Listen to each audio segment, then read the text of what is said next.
Père, et du Fils, et du Saint-Esprit.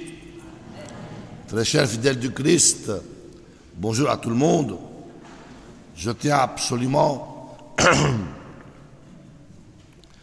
à remercier votre curé pour son accueil chaleureux et pour m'avoir donné cet honneur d'être parmi vous ce matin. Fier d'être prêtre depuis plus de 26 ans. Libanais, catholique, de rite maronite, c'est-à-dire de culture d'origine araméenne. Comme Jésus, je suis un araméen, tout en étant en même temps arabophone. En France, depuis déjà 17 ans, au service de l'AED, l'aide à l'Église en détresse, œuvre de charité du Vatican, fondée il y a 72 ans pour soutenir et pour défendre les chrétiens persécutés, menacés ou réfugiés dans au moins une centaine de pays dans les 4 coins du monde. Je peux vous donner l'exemple de mon peuple, les chrétiens du Proche-Orient, qui sont les premiers chrétiens du monde et les vrais peuples en Orient. Je suis sur une terre bénite de Marseille. Les premiers chrétiens venus d'Orient pour évangéliser la Gaule sont passés par ici. Et d'après l'histoire orientale de Sainte Marie-Madeleine, qui est venue en Gaule, le navire qu'elle a pris, c'était un navire phénicien du Liban, fait par le roi du cèdre, d'où l'amour des Français au cèdre. Et elle a accompagné avec lui certainement Saint Lazare, premier évêque de la Gaule et de la France. Sainte Marie-Madeleine et Saint Lazare sont des Araméens. C'est l'Orient qui a évangélisé l'Europe. Excepté le Liban et l'Arménie, sinon du Maroc jusqu'à l'Inde et la Chine, les chrétiens sont privés de liberté religieuse complète. Je m'explique par 2 exemples. Pourquoi, dans les pays dits arabophones ou musulmans, dans plusieurs États en Inde et dans plusieurs régions en Chine, un prêtre est condamné par la loi à la prison, parfois à la mort, s'il ose baptiser un converti qui aime Jésus librement.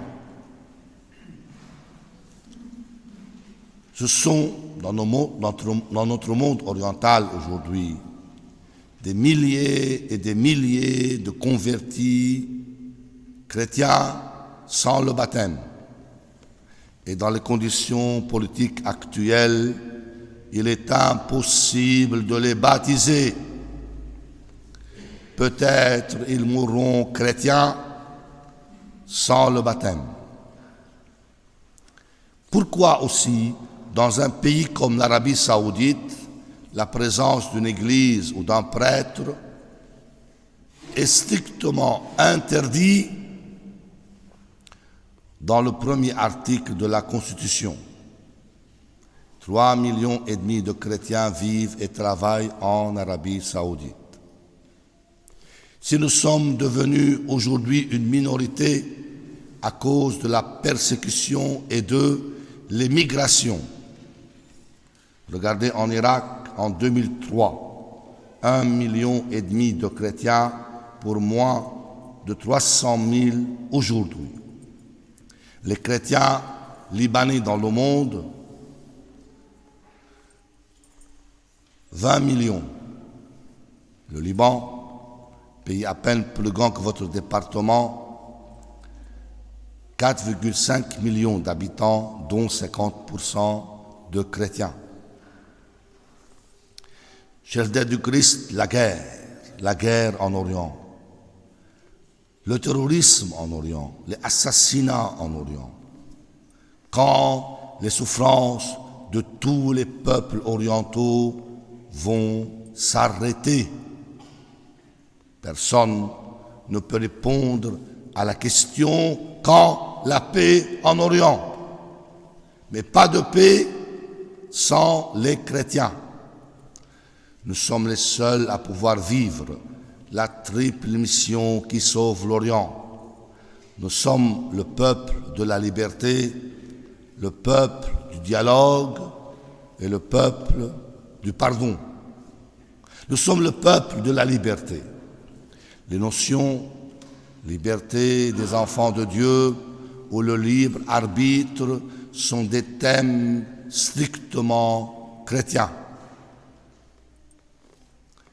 Il faut quitter l'Europe où nos sociétés, même les plus laïques, sont imprégnées de chrétienté. Il faut aller en Orient, vivre avec les non-chrétiens pour découvrir qu'ils croient que Dieu Tout-Puissant ne peut donner à une créature telle que moi la même liberté que lui en jouisse. Il parle qada wa qadar, le destin de l'homme. Avant même de naître, toute ma vie est écrite par Dieu dans le livre de vie. La fatalité du destin fait que je ne peux pas être libre complètement de décider de ma vie, de prendre en main mon destin. Mais aujourd'hui, surtout au Liban, où les musulmans vivent avec les chrétiens, nous les avons imprégnés de notre liberté chrétienne. Si vous regardez la télévision, vous allez voir que tout le peuple libanais aujourd'hui est uni pour prendre en main son destin. L'Europe dit aux Libanais dans les rues, il y a au moins 3 millions de Libanais dans les rues, ils disent aux Libanais, calmez-vous, vous êtes dans un rêve, vous ne pouvez pas réaliser un État sans corruption, un État parfait. Mais le peuple a décidé, unis ensemble, pour prendre en main notre destin. Surtout aujourd'hui, je m'incline devant le peuple irakien qui s'oppose à l'autorité religieuse et politique de son pays. En un mois de manifestations en Irak, plus de 500 morts, 12 000 blessés. Hier,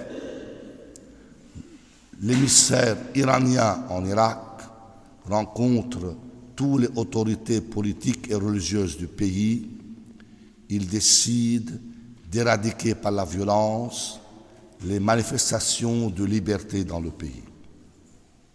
Je ne pense pas qu'ils vont réussir, car on ne peut jamais arrêter la marche du peuple vers la liberté. C'est une bombe atomique nouvelle dans le monde musulman, le cri de la liberté des peuples. Nous sommes le peuple du dialogue. En Orient, en plus des chrétiens et des musulmans sunnites et chiites, existe au moins une quinzaine de communautés ni chrétiennes ni musulmanes, comme les juifs, les druzes, les alaouites, les ismaéliens, les zoroastriens, les mandéens, les bahaïs, etc. Chacune de ces communautés ne peut vivre dans une ville ou village qu'avec uniquement une communauté chrétienne. Et parce qu'aujourd'hui, nous avons été réduits en minorité, entre nos chrétiens en Orient, ont construit des murs. Au moins 5 murs de séparation à Bagdad entre sunnites et chiites. L'Arabie saoudite, en plein désert, a construit un mur de 900 km. Les sunnites se protégeaient des chiites. Que dire? Que dire? Des nombreux murs de séparation en Palestine, Israël, entre juifs et musulmans. La Turquie construit aujourd'hui le plus grand mur de notre monde d'aujourd'hui. Avec sa frontière avec l'Irak et la Syrie, eux, Turcs, se protégeaient des Kurdes. En Syrie, en 2011, 10% de chrétiens pour moins de 3% aujourd'hui. C'est pourquoi je ne serais pas étonné un jour que des murs s'élèvent un jour en Syrie entre sunnites et alaouites, arabes et kurdes, druzes et musulmans, alaouites et druzes, etc. Le seul endroit encore où il y a un dialogue interreligieux possible est le Liban. Et aujourd'hui, après 100 ans de la création du Liban, le Liban a été fondé par la France et par l'Église en 1920. Personne ne voulait du Liban que les chrétiens catholiques. Aujourd'hui, en fin de compte, tous les Libanais veulent du Liban. Nous avons voulu créer un Liban de 19 communautés religieuses, un président chrétien catholique, le seul président chrétien arabe, pour fonder un Liban, comme dit Jean-Paul II, de liberté et de dialogue interreligieux. Enfin, on a réussi. Dans les rues de Beyrouth, aujourd'hui, il n'y a pas chrétiens ou musulmans. Il y a un Libanais qui se révolte contre son gouvernement. On veut enfin réussir avec les musulmans qui ont accepté enfin le premier pays arabe basé sur la laïcité. Est-ce qu'on va réussir? Car nos dirigeants corrompus font tout pour nous diviser encore une fois. Si au Liban, le dialogue interreligieux est mort, on ne peut plus parler en Orient de dialogue interreligieux. Sauvons le Liban ensemble. Nous sommes le peuple du pardon. Le Liban, s'il est encore possible, après 50 ans de guerre, avec 200 000 morts libanais, grâce au pardon. Parce que nous avons pardonné en premier, les musulmans et les druzes libanais ont pardonné. C'est ce que m'a dit un imam musulman. Parce que vous, chrétiens, vous avez vraiment pardonné. Parce que vous voulez vraiment le Liban. Touchés par votre pardon, nous voulons aussi pardonner, nous voulons du Liban. Le pardon en Europe a créé la paix d'aujourd'hui, n'est-ce pas? Pardon entre Allemands et Français. N'attendez aucune paix en Orient sans pardon entre sunnites et chiites, arabes et kurdes, arabes et perses, turcs et kurdes, juifs et musulmans, alaouites et sunnites, druzes et musulmans, etc. Chef d'être du Christ, j'attire votre attention que l'histoire des martyrs, ce n'est pas une ancienne histoire, c'est l'histoire aussi des chrétiens d'aujourd'hui.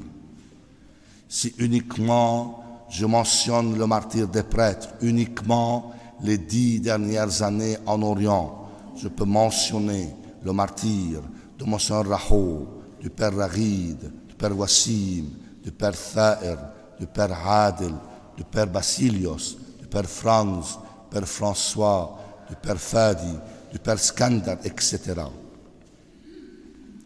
Comme Saint-Léger, le Père Fadi Haddad, 42 ans, en Syrie, octobre 2012. Il était en vie, on lui arrache les yeux, une fois mort, son crâne est scalpé. Le Père Hamel a été égorgé, comme le Père François et le Père Skandar. Saint Paul, Saint Denis, Saint Georges, tête coupée. Au Yémen, 4 religieuses de Mère Teresa ont eu le même sort. Ces 4 religieuses de Mère Teresa sont allées au Yémen, pays complètement musulman, et pendant des dizaines d'années ont servi gratuitement les lépreux encore nombreux dans le pays. 6 mars 2016, on les a assassinés tête coupée. Connaissez-vous un musulman, un juif, un bouddhiste, un hindou qui est allé dans un pays chrétien, consacrer toute sa vie pour laver au quotidien les pieds des lépreux? Voilà la grandeur de la charité chrétienne. On donne notre vie en pardonnant à nos persécuteurs, en espérant que notre martyre soit pour le pardon des péchés, comme le Christ sur la croix. Il faut conclure. Je viens vous demander 2 choses. D'abord, votre générosité à la fin de la messe, en sortant de l'église. Une quête est proposée par votre curé pour soutenir nos frères persécutés en Orient, en Afrique et en Asie. Si vous souhaitez faire une offrande de 5, 10, 20 ou 100 euros, ne pensez pas que votre mission est accomplie. Nous devons rester en Orient, même si nous sommes menacés à n'importe quel moment de massacre. Aidez-nous à rester en Orient, car le Christ veut qu'on reste en Orient. Nous sommes le peuple, liberté, dialogue et pardon. Mais en premier lieu, je viens demander votre prière. Quand j'étais petit, mon grand-père m'a appris, la France est la seule nation au monde qui reçoit le titre protectrice des chrétiens d'Orient par les musulmans, dans une lettre du calife ottoman au roi de France, François Ier. Mais la France, me dit mon grand-père, a oublié sa vocation car elle s'est endormie, car elle passe par une grande épreuve. À cause de cela, nous sommes persécutés aujourd'hui. Ma grand-mère a trouvé la solution. Elle me dit, au quotidien, je récite un chapelet pour la France. La France sauvée d'abord, en même temps, le Liban sauvé. C'est ce que j'ai fait ce matin. Mes 8 neveux et nièces, avant de dormir, prient pour le salut de la fille aînée de l'Église. Puis-je demander votre prière pour nous, chrétiens persécutés à cause du Christ? Ma foi, une phrase a fait de moi un prêtre. Agneau de Dieu qui enlève le péché du monde. Dieu ne commande pas qu'on tue un pécheur. Il envoie son Fils unique sur la croix, mort pour pardonner pas les péchés des chrétiens, mais les péchés de toute l'humanité, hier, aujourd'hui et demain. J'ai consacré, comme le Père Jordi, toute ma vie pour aller prêcher cette bonne nouvelle combien Dieu aime l'humanité. Vive le Christ qui à tout jamais sur la croix a détruit le pouvoir du mal et le pouvoir de la mort. Et que ce Christ que vous aimez autant que moi vous bénisse au nom du Père et du Fils et du Saint-Esprit.